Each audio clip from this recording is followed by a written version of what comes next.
여러분 반갑습니다. 무역학 원론 김정덕 교수입니다. 오늘은 5-3 국제운송과 보험에 대해서 설명하도록 그렇게 하겠습니다. 국제운송, 해상보험, 무역보험 요 내용에 대해서 이 챕터에서 나오도록 그렇게 하겠습니다. 해상운송은 형태가 정기선인가 부정기선인가, 그리고 해상운송계약은 계품운송계약인가 용선운송계약인가에 따라서 세부적인 내용이 나옵니다. 다시 말하자면 무역학 원론은 사전적인 내용이 꽤 많습니다. 그래서 요약을 중심으로 해서 비대면 강좌를 하고 오프라인 때 사례들을 더 많이 듣도록 그렇게 하겠습니다. 여기에서 지금 운임 관련 내용과 부가 할증 운임들이 있는데요. 여기에 대한 용어들이 상당히 통상적으로 무역에서는 쓰고 있는 내용들인데 여러분들이 처음 접하기 때문에 조금 새로운 내용으로 생각할 수 있습니다. 그러나 이 내용들을 무역 전문 회사에 취업을 한다 그랬을 때는 잘 알고 있어야 되겠고요. 그게 아니더라도 상식적으로 우리가 알 수 있는 내용들, 상식선에서 알아야 될 내용들이 꽤 많다는 것을 이야기하고자 합니다. 항구 선택론도요. 양육항을 여러 개로 선택했을 경우는 하나를 결정하지 못하고 여러 개를 선택했을 때 항구 선택료를 지불해야 됩니다. 그리고 환정료인데 최종 양육까지 직항선이 없어서 중간항에 환적하게 될 경우 환정료를 지불하죠. 전 시간에 들었는데 지금 부산항에서 출발해서 로스앤젤레스로 가는데 홍콩을 경유하죠. 이렇게 해서 직항선이 없었을 경우 중간항을 환적할 때 환정료를 산정을 한다는 것이죠. BAF는 뭐냐?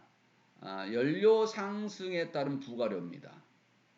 이게 지금 사람도 비행기를 탔을 때 미리 여행을 예약하면 그때 시기에 연료비 상승을 대비한 부담 금액을 미리 계산을 하게 돼 있죠. BAF.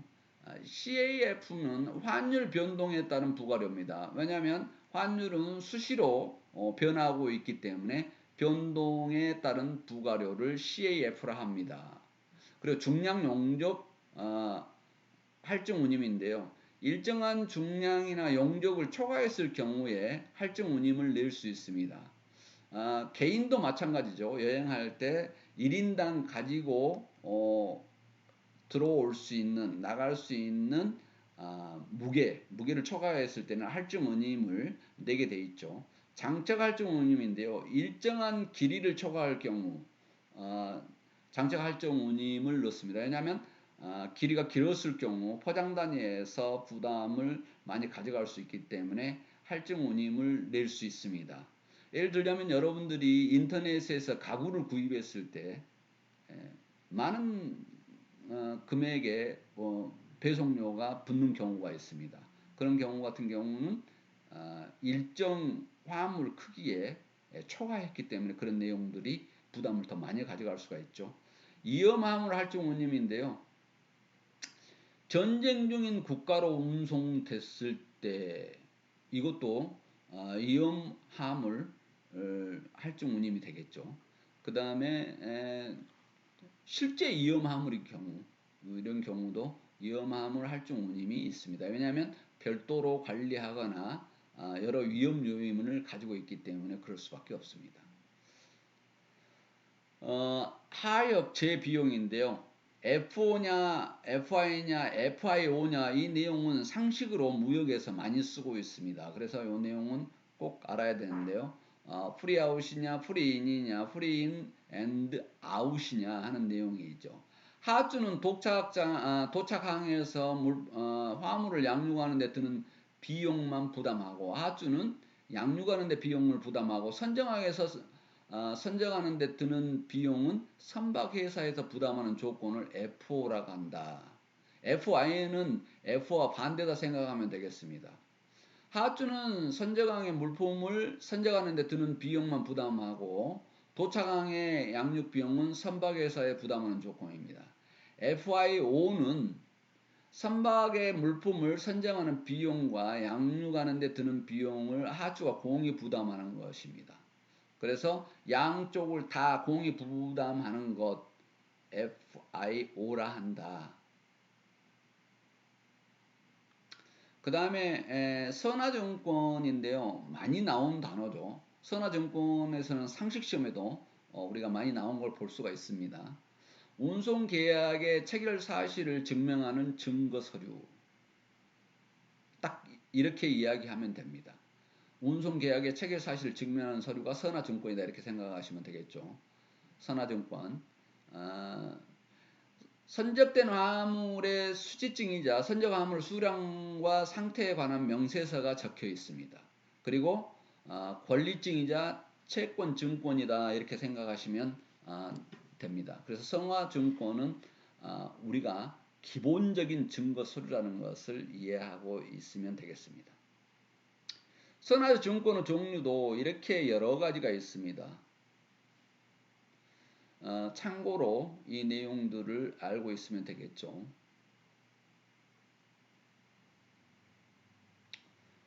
대부분 화물의 수출 수입에는 컨테이너를 사용하는데요. 컨테이너를 사용하는 장점이 있습니다. 경제성이 있고 신속성이 있고 안전하다는 것이죠. 단점이 있는데요. 컨테이너 운송 시설을 하는데 거대 자금이 들어가죠. 우리나라도 지금 부산항, 인천항, 광주에서 가까운 곳은 광양항이 있는데요. 1부도 2부도 3부도 있는데 컨테이너 항만 설비가 어마어마한 비용이 듭니다. 그래서 대다수 대기업에서 운영을 많이 하고 있는데요. 배가 무려 100m, 200m 크기 이런 크기의 배들이 접안을 할 수 있게 시설을 해야 되기 때문에 어마어마합니다. 그리고 한번 선적을 하거나 하역을 하는데 무려 대형 화물선은 한 달을 걸리기도 하고 하역하고 선적하는데 두세 달이 걸리기 때문에 그런 항만 시설이 있는 지역은 선원들이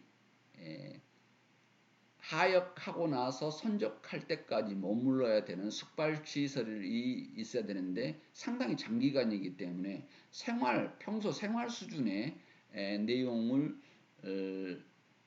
여기에서 현지에서 머물러야 되기 때문에 그런 서비스 시설이 많이 필요하다 하겠습니다. 그래서 항만이 하나 있음으로써 발생되는 사회적인 여러 가지 준비 조건이 많이 있습니다. 보험회사에서는 가판적 화물에 대해서 할증보험료를 적용한다는 내용인데요. 컨테이너선에서 상당 부분이 가판에 적재되어야 되는데 이런 내용이죠. 지금 사전적인 내용을 여기다 지금 정리를 했습니다. 컨테이너 화물 운송 형태가 여기에 필요한 내용들에 대해서 단어들을 정리를 쭉 해놨어요. 여러분들이 기본적으로 알아야 될 것, CI 그리고 CFS 이런 내용들입니다. 여기에 대한 내용을 좀 세부적으로 적어놨으니까요. 여러분이 참고하시면 되겠습니다. 컨테이너 화물의 운송 형태와 유통 경로에 대해서 정리를 했어요. 이 표로 볼 수 있죠. 동영상이지만 멈추기 해서 이런 필요한 내용들을 참고로 여러분들이 보면 되겠습니다. 화물 운송의 특성, 화물 운송의 장점, 요 내용을 정리하고 또 항공 화물 운송 대리점이 혼재업자인데요. 항공 운송 아까는 지금 배로 움직인 것 같지만 여기는 비행기로 움직였을 때 내용이죠. 그래서 항공 화물 운송장과 선화증권의 비교를 여기서 정리를 해놨습니다. 항공은 비용이 조금 비싸죠. 보가분송에 대해서 정리를 했고요. 지금 보험인데 거의 모든 무역에서 기본적으로 가져가는 것이 보험입니다. 그래서 보험에 대한 내용을 정리를 해보겠습니다. 해상 운송 도중에 일어나는 사고에 대해서 보험자가 보험금 지급을 통해서 손해보상을 해줄 것을 약속을 한다는 거죠. 일반 보험하고 의미는 같습니다. 단지 해상보험의 개념이라고 보면 되겠습니다. 안전을 위해서 사고 났을 때 안전을 위해서 보험에 가입하는 것입니다.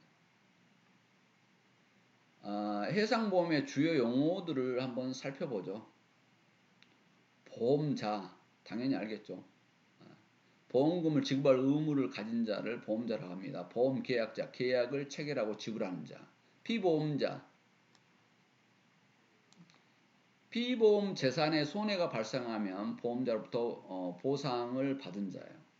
그런데 여기서 보험자와 보험계약자가 피보험자가 분류가 돼야 될 것은 뭐냐면, 피보험자 이익을 갖고 이 피보험 재산에 손해가 발생하면 보험자부터 보상을 받는 자가 따로 있을 수 있겠죠. 계약자하고 다를 수 있어요. 그래서 이 내용이 한 사람이다 생각할 수 없다는 거죠. 한 회사라 생각할 수 없어요. 분명히 구분이 됩니다. 보험금을 지급할 의무자의 보험자는 해당이 되는 거고요. 계약자는 보험회사 보험계약을 체결하고 보험료를 지불하는 자를 계약자고요. 피보험자는 다릅니다.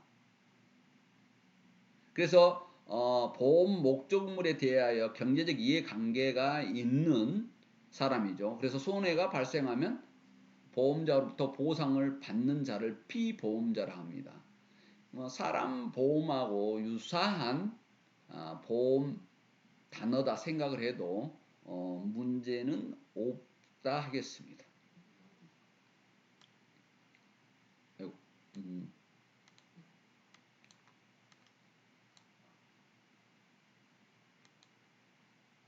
아이고, 제 사진이 지금 감춰져 버렸네요. 클릭을 제가 잘못해서.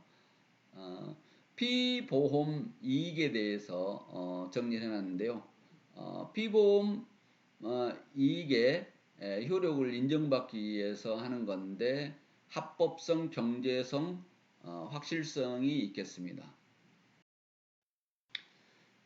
지금 동영상 지금 오류로 제 얼굴이 나오지 않고 지금 목소리만 나오고 있습니다. 이해해 주시고요. 조금만 더 하고 끝내도록 그렇게 하겠습니다. 보험 가액과 보험 금액인데요. 보험 가액이란 피보험 이익에 대한 주관적인 이해관계를 객관적으로 평가한 금액이다. 구체적으로 이야기하자면 적하, 선박, 운임 등 보험 목적물의 경제적 가치를 이야기합니다. 그러니까 보험 가액이 얼마냐? 그러니까 보험 금액은 거기에 대한 보험자의 입장에서 손해배상의 최고 책임 한도액을 이야기합니다. 그러니까 보험 가액에 대한 것을 여기에 정리를 해놨어요. 보험 금액 전부 보험이다. 보험 가액은 보험 금액보다 적어야 되죠. 보험 가액은 보험 금액보다 커야 됩니다. 그래서 가보험, 그래서 일부 보험 이런 식으로 내용을 정리를 했습니다.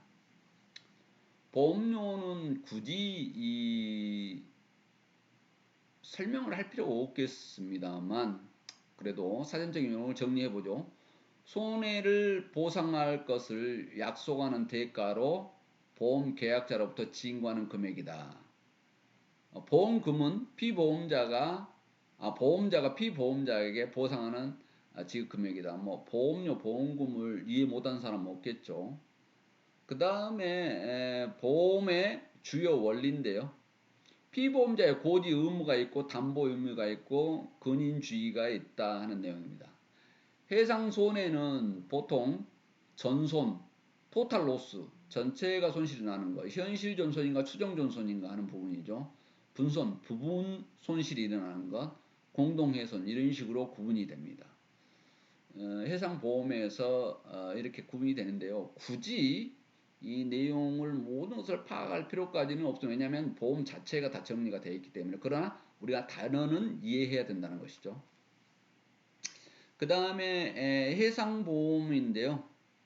해상보험의 계약을 체결하고 해상보험 증권 그리고 약관 보험금 청구제 이런 내용입니다. 여기도 증권하고 약관이 있어야 되겠죠. 어떤 내용으로 한다는 세부적인 내용이 있어야 됩니다. 이건 뭐 보험 계약하면 기본으로 딸려온 것들이기 때문에요. 담보 및 면책 위험 일람표가 여기 있습니다. 담보 위험, 면책 위험.